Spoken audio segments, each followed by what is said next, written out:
한반도는 이제 끝났습니다. 2024년 10월 10일 밤 평양 열병식에 핵 보유국 3국 고위 인사가 모두 모였습니다.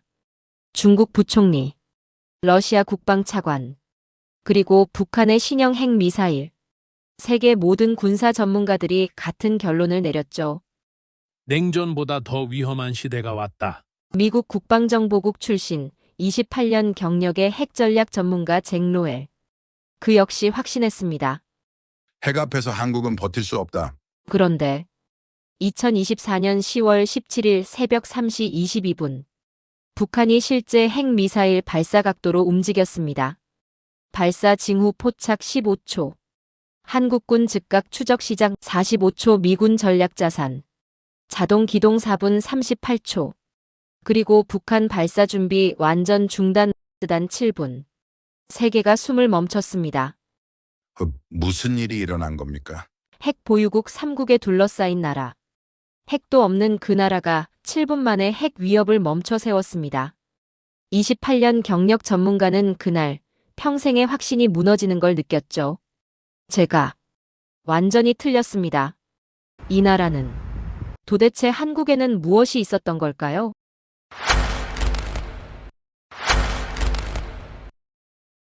저는 잭 로웰입니다.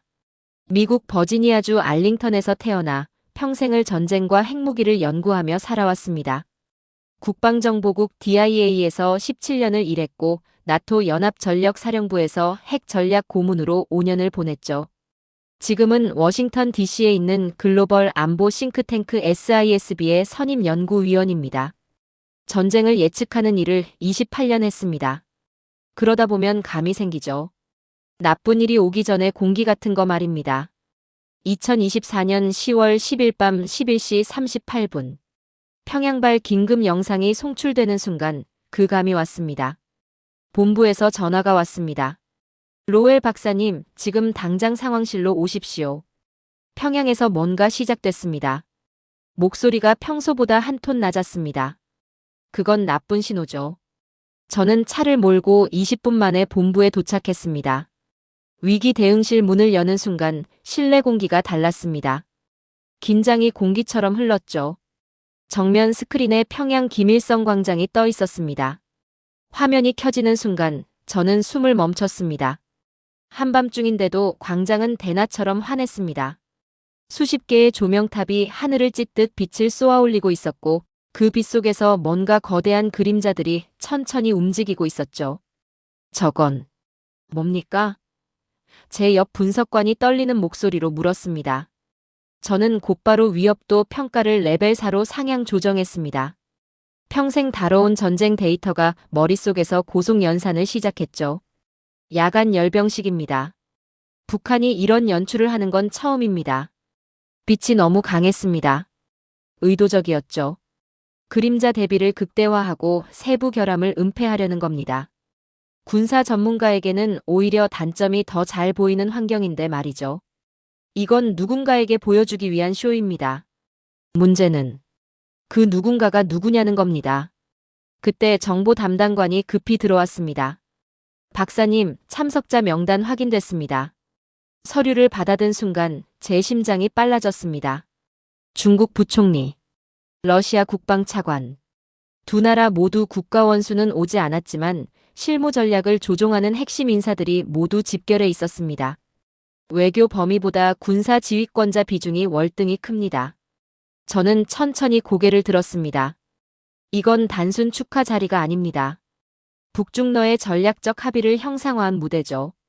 내 안에서 처음으로 냉전 2.0이라는 단어가 떠올랐습니다. 화면 속에서 열병식이 본격적으로 시작됐습니다. 신형 전차들이 천천히 광장을 가로지르기 시작했죠. 화려한 도색, 기괴할 정도로 큰 차륜, 비정상적인 각도.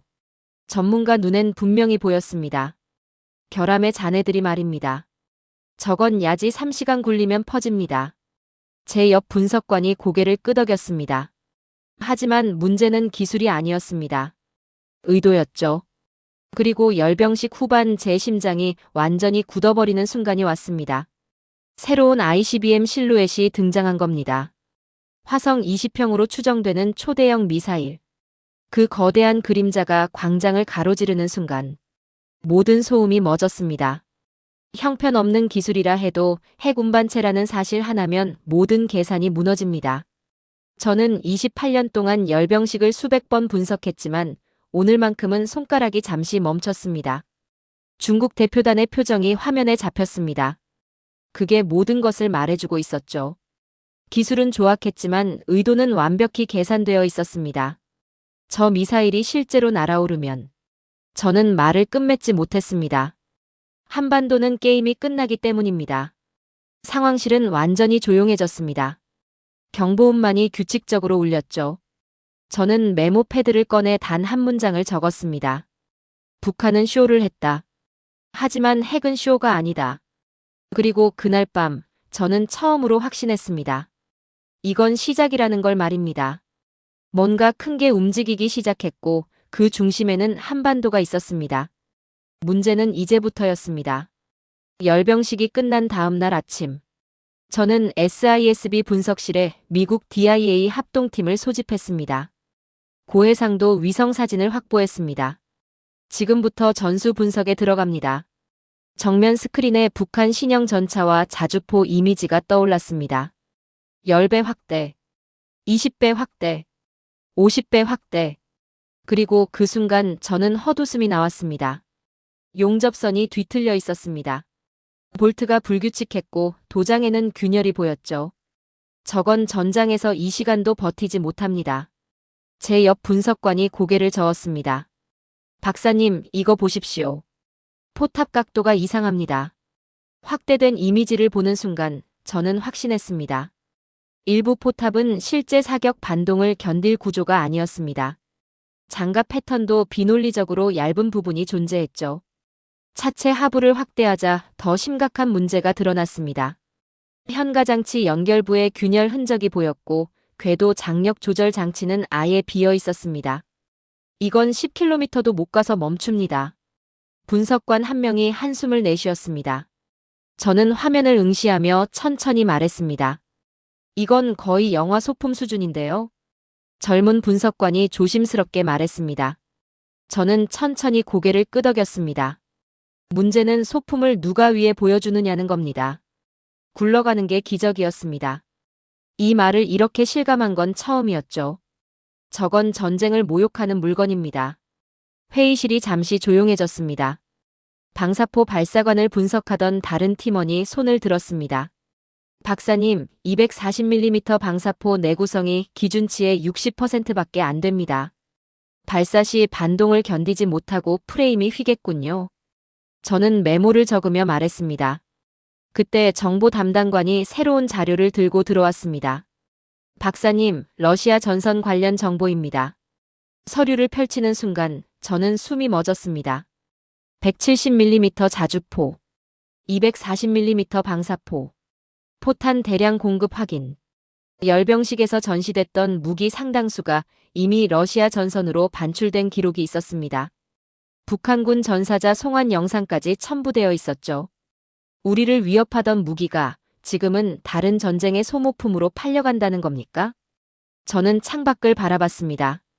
전선에서 소모될 무기가 이쪽을 겨누고 있었다는 사실. 그게 소름이었죠.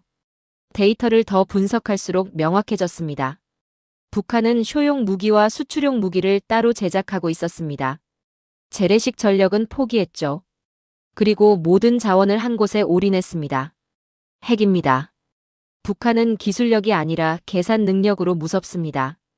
저는 첫 번째 확신을 얻었습니다. 핵만 살아있으면 모든 불리함을 상쇄할 수 있습니다. 그게 북한의 철학이었습니다. 확대된 사진에서 보인 건 장갑이 아니라 허세였습니다. 북한은 싸울 생각이 없었죠. 단숨에 끝낼 생각뿐이었습니다. 러시아가 북한 무기를 받아들였다는 사실. 이건 위험한 신호였습니다. 러시아 북한 무기 거래 루트를 추적하던 팀원이 지도를 펼쳤습니다. 나진항에서 블라디보스토크로 이어지는 철도 운송이 확인됐습니다. 월 평균 화물량이 작년 대비 340% 증가했습니다. 숫자들이 하나씩 모이면서 그림이 완성됐습니다. 회의는 오후 3시까지 이어졌습니다. 분석관들은 북한 군수시설 생산 능력과 발사관 내구성을 계속 비교했죠. 포탑 용접 불량률, 차체 균열 패턴, 도로 인프라 대비 차량 중량 분석. 모든 데이터가 같은 결론을 가리켰습니다.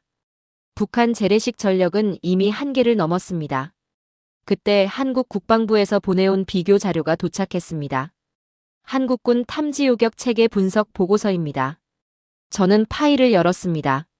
그리고 그 순간 제 손이 멈췄습니다. 한국군 시스템이 북한의 이동식 발사대, 작전 구역을 정확한 지도 데이터로 98% 커버하고 있다는 수치가 찍혀 있었습니다. 레이더 정밀도, 요격 알고리즘, 다층 방어 체계. 숫자가 거짓말을 할 확률보다 내가 틀렸을 확률이 높았습니다. 이 정도 시스템을 가진 나라가 아직 핵이 없다고요? 저는 자리에서 일어났습니다. 그리고 저는 그때 처음으로 한국의 전력을 다시 보기 시작했습니다. 북한이 저리 허술해졌다면 한국은 그 반대로 진화하고 있었던 겁니다. 이 전력에 핵이 없는 이유. 도대체 뭘까요? 그 질문이 제 머릿속을 떠나지 않았습니다. 한국의 전력을 확인한 다음 날, SISB 분석실이 이상하게 조용했습니다. 한국 자료를 본 후에 침묵이었죠. 누군가 말하지 않아도 모두가 같은 문제를 떠올리고 있었습니다. 핵은 어떻게 할 겁니까? 제 옆 분석관이 조심스럽게 물었습니다. 저는 대답하지 않았습니다. 대답할 수 없었죠. 회의가 시작됐습니다. 정면 스크린에 북한 핵탄두 분석 자료가 떠올랐습니다. 전술핵, 중성자탄, 저위력 수소탄, 종류별 위력과 투발 방식이 상세히 정리되어 있었습니다. 서울 중심부 기준 피해 반경을 계산했습니다. 담당관이 지도를 펼쳤습니다. 20킬로톤 핵탄두 하나, 반경 3km 완전 파괴, 반경 7km 치명적 피해. 핵무기 하나면 모든 전력 우위가 1초 만에 소멸됩니다. 저는 과장이 아니라 물리적 현실을 마주한 것뿐이었습니다. 수치가 아니라 현실이 문제였죠. 핵 앞에서는 모두가 평등하게 무너집니다. 다음 자료가 넘어갔습니다. 한국 방어 체계의 한계. 엘샘, 패트리엇, 사드 3중 요격이라도 100% 요격이라는 말은 존재하지 않습니다. 고각 발사 문제가 다시 등장했습니다. 북한이 실제 전쟁 시 쓸 방식은 양, 속도, 동시 다발입니다. 분석관이 시뮬레이션 영상을 재생했습니다. 북한이 동시에 12발의 단거리 탄도미사일을 발사하는 시나리오. 한국군 요격 체계가 작동했습니다. 첫 번째 파, 9발 요격 성공. 두 번째 파, 2발 요격 성공.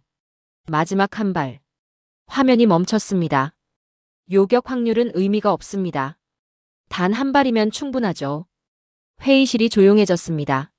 확률 계산 결과가 스크린에 떠올랐습니다. 한 발이라도 세면 끝이라는 메커니즘. 그게 핵의 본질이었습니다.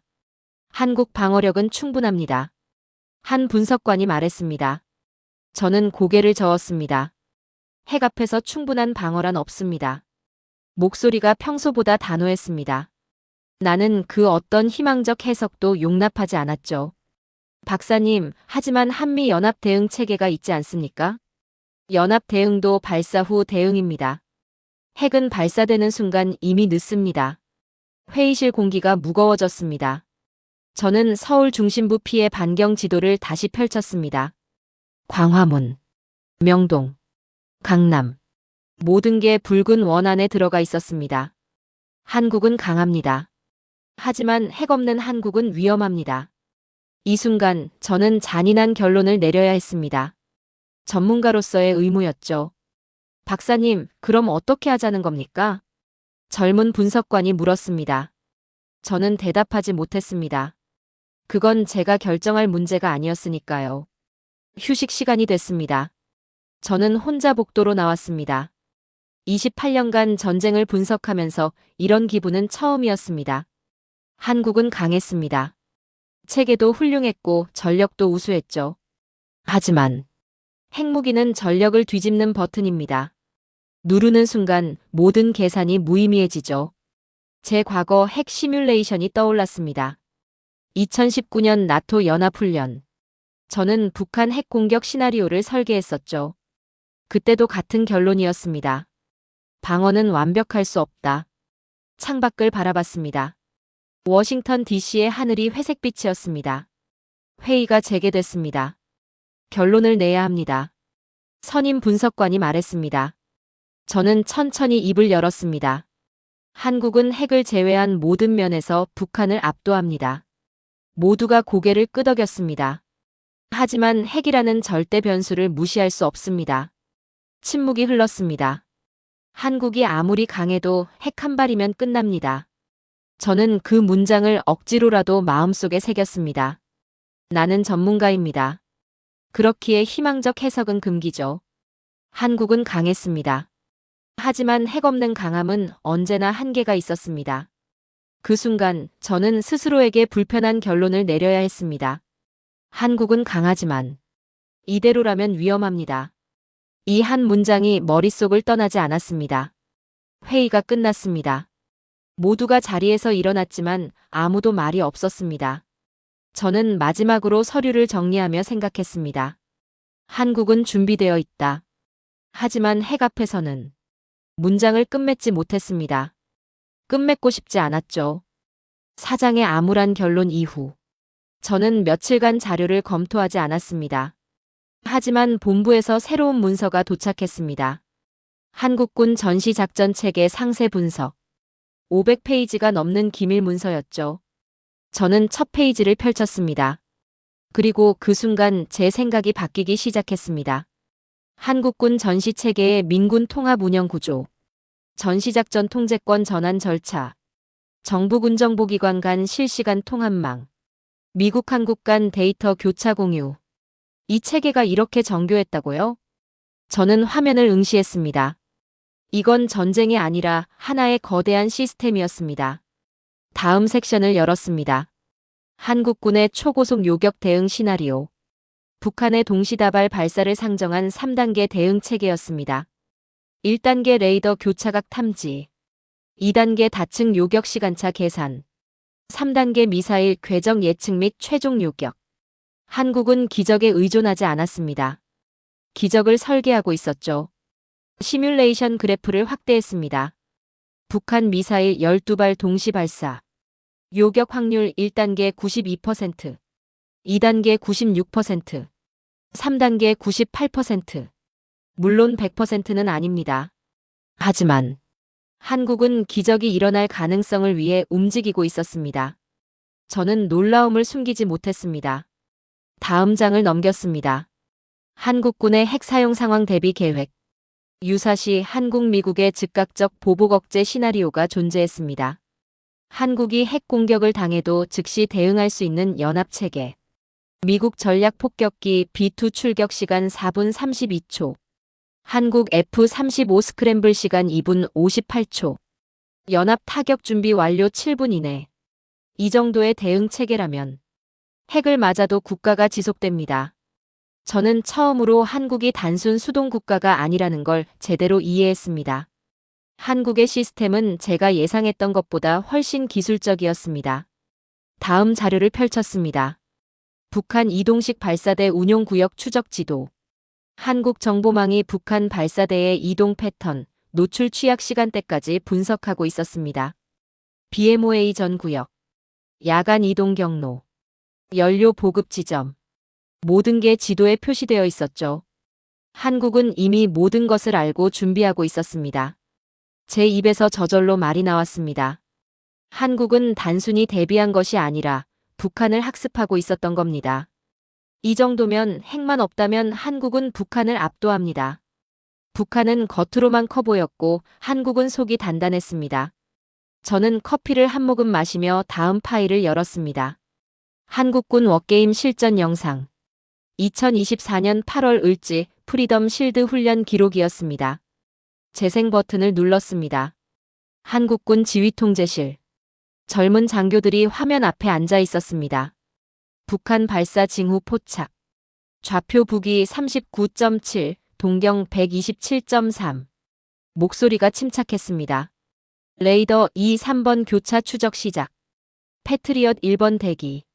엘셈 2번 대기. F-35 스크램블. 출격 시간 2분 40초. 한치의 혼란도 없었습니다. 시뮬레이션 상황이 악화됐습니다. 북한이 추가로 6발을 발사했죠. 추가 발사 확인. 총 18발. 다층 요격 프로토콜 가동. 1단계 요격 개시. 화면에 요격 성공 표시가 하나씩 떠올랐습니다. 14발 요격 성공. 2단계 요격 개시. 3발 추가 요격. 마지막 1발. 3단계 최종 요격. 성공.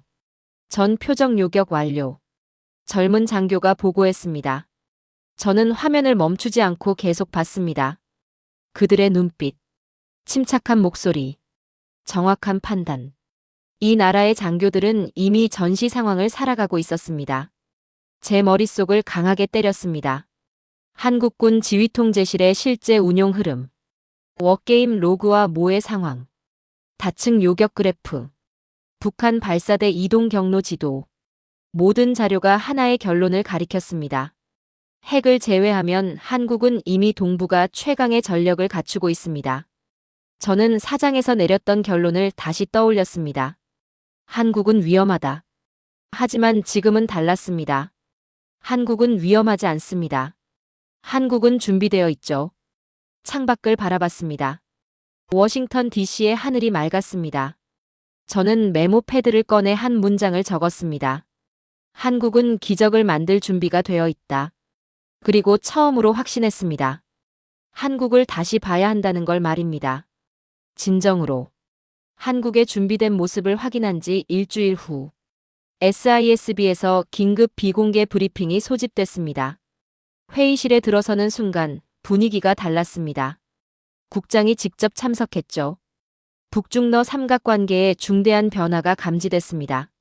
정면 스크린에 위성 사진이 떠올랐습니다. 평양 순환공항. 중국 군용기 3대. 러시아 수송기 2대. 같은 날, 같은 시간에 착륙한 기록이었습니다. 북중러 3국이 암묵적 핵 인정 단계로 이동 중입니다. 담당관이 보고했습니다. 저는 숨을 깊게 들이마셨습니다.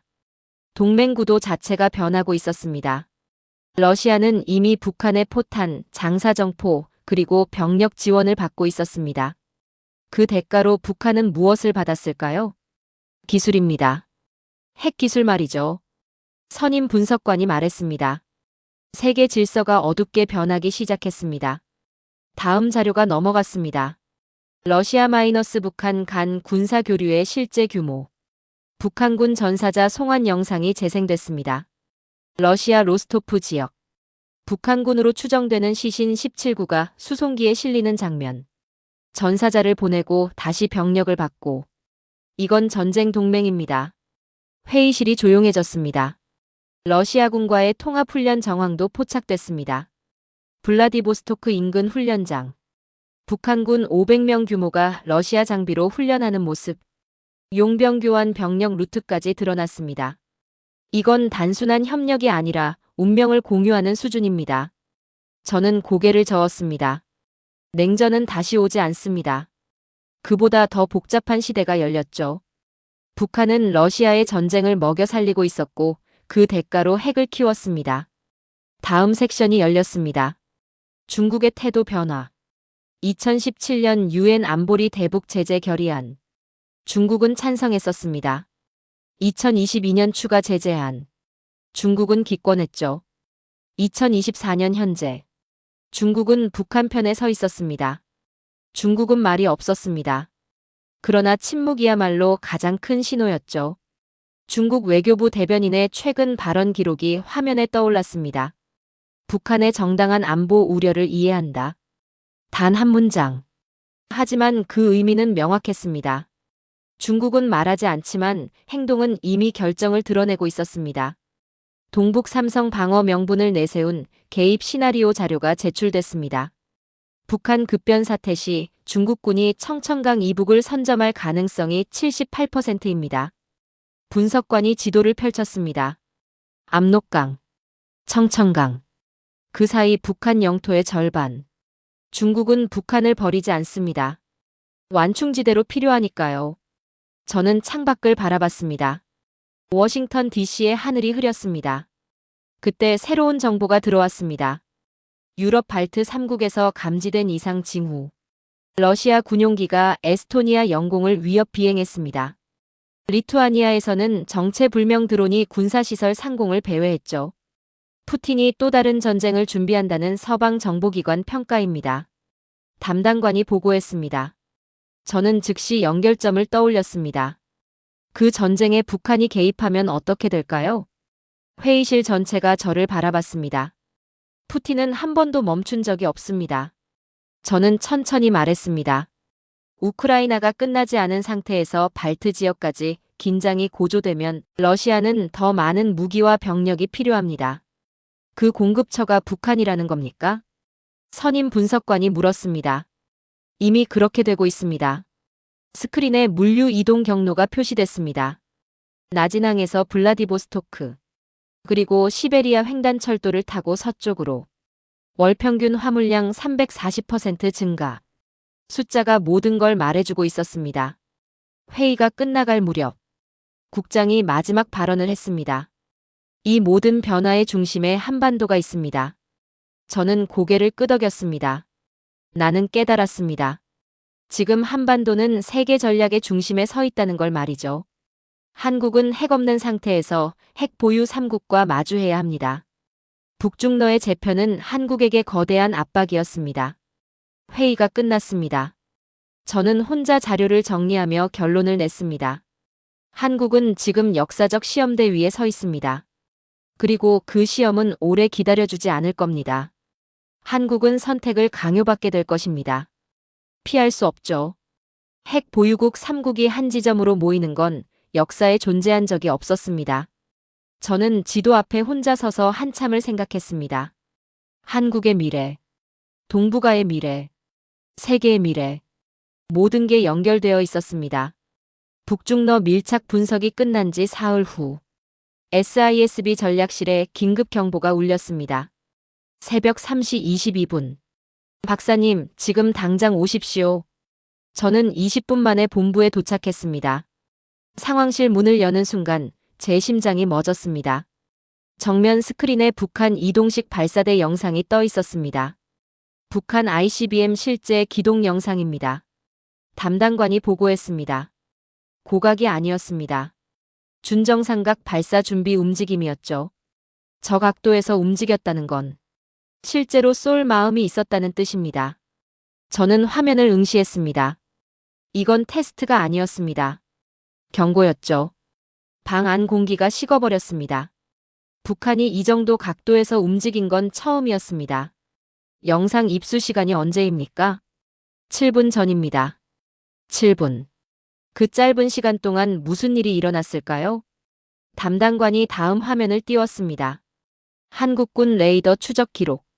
영상 입수 7분 후 한국군 레이더가 이미 추적을 시작했습니다. 저는 숨을 멈췄습니다. 한국은 제가 분석을 끝내기도 전에 이미 움직이고 있었습니다. 미국 전략자산 정비부서가 자동 기동했습니다. 연합 대응 체계가 작동한 겁니다. 저는 처음으로 한국과 미국이 동시에 작동하는 장면을 실제로 봤습니다. 스크린에 한국군 작전 상황판이 떠올랐습니다. 한국군의 선제적 상황 봉쇄 시나리오가 작동 중입니다. 북한 발사대 이동구역 5개가 동시에 봉쇄됐습니다. 공군 F-35 출격 대기. 육군 현무미사일 조준 완료. 해군 이지스함 추적 개시. 이건 선진국의 전쟁 방식이었습니다. 감시망이 하나의 네트워크로 연결되어 있었죠. 그 완성도가 상상 이상이었습니다. 이 체계라면 핵을 제외한 모든 것은 컨트롤됩니다. 저는 확신했습니다. 시간이 흘렀습니다. 오전 6시 15분. 새로운 정보가 입수됐습니다. 북한 ICBM 발사 준비 중단 확인. 회의실이 술렁였습니다. 발사대가 역기동 중입니다. 스크린에 북한 발사대가 다시 터널로 들어가는 영상이 나왔습니다. 저는 긴 숨을 내쉬었습니다. 압박의 선이 정확했기 때문에 북한은 뒤로 물러났습니다. 우리 팀이 예상한 대응 압박선이 정확히 맞아떨어졌다는 증거였습니다. 한국은 스스로의 생존 공간을 만들었던 겁니다. 북한이 물러난 이유는 뭡니까? 젊은 분석관이 물었습니다. 한국이 약해서가 아닙니다. 너무 빨랐기 때문이죠. 저는 단호하게 말했습니다. 북한은 준비가 덜 된 상태에서 발각됐고 한국의 대응 속도에 압도당했습니다. 한국군은 이미 모든 가능성을 계산해둔 움직임이었습니다. 연합대응센터의 실제 상황판 데이터를 확인했습니다. 한국군 미군 데이터 동기화 시간 0.6초, 전력 배치 완료 시간 4분 38초, 압박 메시지 전달 완료 6분 12초. 모든 게 계산되어 있었습니다. 회의실이 잠시 조용해졌습니다. 그때 저는 회의실에서 누구보다 먼저 입을 열었습니다. 한국은 약한 나라가 아닙니다. 모두가 저를 바라봤습니다. 핵만 없다면 북한은 한국을 상대할 수 없습니다. 팀 전체가 조용해졌습니다. 그 말은 제가 평생 고집해온 가설의 붕괴를 의미했습니다. 저는 28년간 북한을 과대평가하고 한국을 과소평가했었습니다. 하지만 이제는 달랐습니다. 내 평생 첫 확신이었습니다. 한국은 살아남을 나라라고. 선임 분석관이 고개를 끄덕였습니다. 박사님의 결론에 동의합니다. 저는 창밖을 바라봤습니다. 동이 트고 있었습니다. 한국은 준비된 나라였습니다. 핵이 없어도 버티는 법을 알고 있었고 싸우는 법도 알고 있었죠. 그리고 가장 중요한 건 포기하지 않는다는 겁니다. 저는 메모 패드에 한 문장을 적었습니다. 한국은 끝까지 버티는 나라다. 그리고 처음으로 미소를 지었습니다. 북한 발사 준비 중단 사건 이후 전 세계 정보기관이 한국군의 대응 체계에 주목하기 시작했습니다. 저는 일주일 동안 각국 전문가들의 평가 보고서를 검토했습니다. 미국 국방부, 영국 군사정보국, 프랑스 전략연구소 모두 같은 결론을 내렸죠. 핵만 제외하면 아시아 최강의 전력. 나토 내부 보고서에도 한국군 능력이 별도 장으로 기록됐습니다. 한국은 스스로 증명했습니다. 저는 그 문장을 읽으며 고개를 끄덕였습니다. 하지만 동시에 새로운 문제가 떠올랐습니다. 북중러 삼각관계의 전략적 의미. 단순한 협력이 아니었습니다. 핵 보유국 3국이 한반도 북쪽에 정렬하는 구조였죠. 그리고 한국은 핵 없는 유일한 국가였습니다. 핵 3국이 한 지점으로 모이는 건 역사에 존재한 적이 없습니다. 저는 지도를 펼쳤습니다. 북한, 중국, 러시아. 세 나라가 만나는 지점. 그 중심에 한반도가 있었습니다. 세계 전략은 한국을 중심으로 회전하고 있었습니다. 다음 날 워싱턴에서 긴급회의가 소집됐습니다. 주제는 하나였습니다. 한국의 핵무장 논쟁. 회의실 분위기가 무거웠습니다. 미국 국무부 대표가 먼저 입을 열었습니다. 한국 내부 여론이 분열되고 있습니다. 최근 여론조사 결과가 스크린에 떠올랐습니다. 핵무장 찬성 64%, 반대 28%, 모름 8%.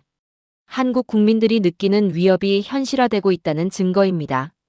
저는 조심스럽게 말했습니다. 미국의 입장은 어떻습니까? 조심스럽습니다.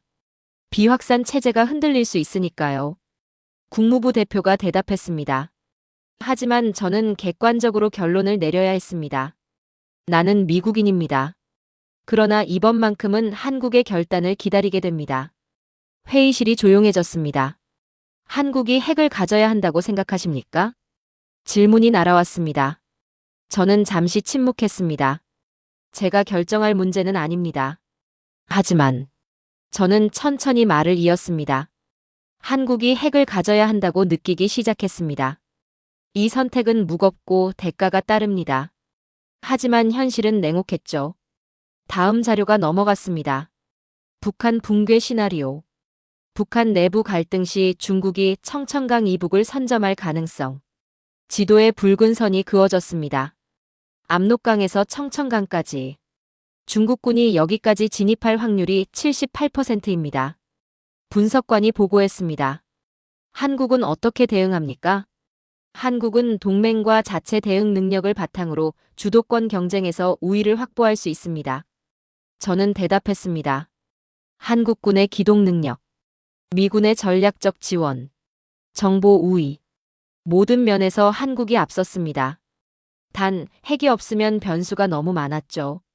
한국은 단순한 피해국이 아니라 앞으로는 행위자입니다. 저는 단호하게 말했습니다. 회의가 끝나갈 무렵. 저는 최종 발언을 준비했습니다.